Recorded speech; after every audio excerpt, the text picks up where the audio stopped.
Gördüyünüz bu kağızlar təkrar emala göndərilməklə heç şübhəsiz ki, təbiətin qorunmasına xidmət edəcək. Bizim də bu aksiyada payımız olsun deyə biz də Yaşıl Dağ aksiyasına qoşulduq.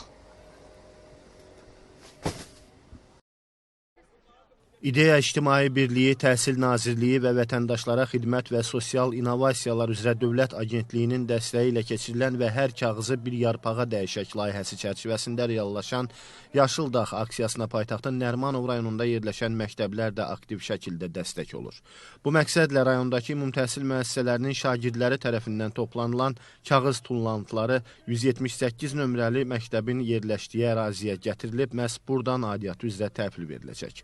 Məktəb rəhbərliyinin bildirdiyinə görə onların təşəbbüsü ilə Nərmanov məktəbliləri tərəfindən 1 tona yaxın kağız tullantısı toplanıb. Direktor fürsətdən istifadə edib digər rayonları da təbiətin qorunmasına töhfə verməyə çağırır. Asan Xidmətin təşkillədiyi Könüllülər Təşkilatının kağız aksiyasına nəinki bizim məktəb, Nərmanov rayonunda 20 məktəbin hamısı qoşulub.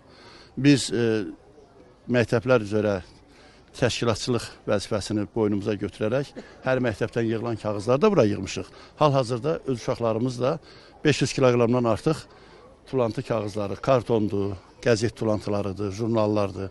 Bunları yığıb Asan Xidmətə təhvil edəcəyik. Aksiyada fəal şəkildə iştirak edən şagirdlər bundan məmnun görünürdü. Axı yaşlarının az olmasına baxmayaraq onlar təbiətin qorunmasına dəstək olurdular. Biz bu aksiya yolu ilə təbiətimizi, ağaclarımızın kəsilməsini qoruyuruq. Biz istəmirik ki, təbiətimiz korlansın. Biz emalda olmayan kağızları təzədən emala verərək istifadə edirik və beləliklə ağacımız, təbiətimiz qorunur. Mən bu aksiya olduqca razıyam. Çünki bu aksiya həm təbiətə, həm xalqımıza, həm də bizim məktəbli şagirdlər üçün olduqca xeyirlidir. Mən bu aksiyada bütün məktəbləri çağırıram və onların fəal dəstək olmasını istəyirəm. Şagirdlərin həvəslə topladıqları kağız tullantıları əvvəlcədən xüsusi kisələrə yığıldığından şagirdlər tərəfindən əraziyə gətirilən maşınlara yüklənib. Təşkilatçılar bu tullantıların öncədən müəyyənləşdirilən təyinat nöqtəsinə çatdırılacağını bildirib.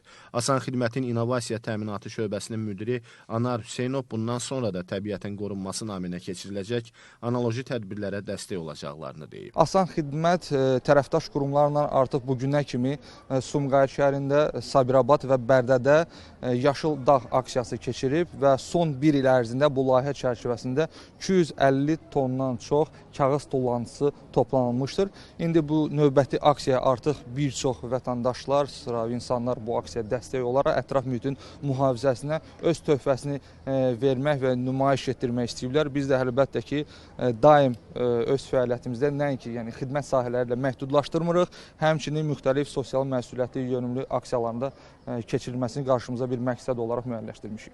Asan Xidmət rəsmisi onu da qeyd edib ki, regionlardan başlayan Yaşıl Dağ aksiyası mayın 14-də xidmətin 5 sayılı mərkəzində keçiriləcək. Bu xoşməramlı təşəbbüsə qoşulmaq istəyən hər kəs kağız tullantılarını həmin tarixdə Heydər Əliyev prospekti 115 ünvanına gətirib təhvil verə bilərlər.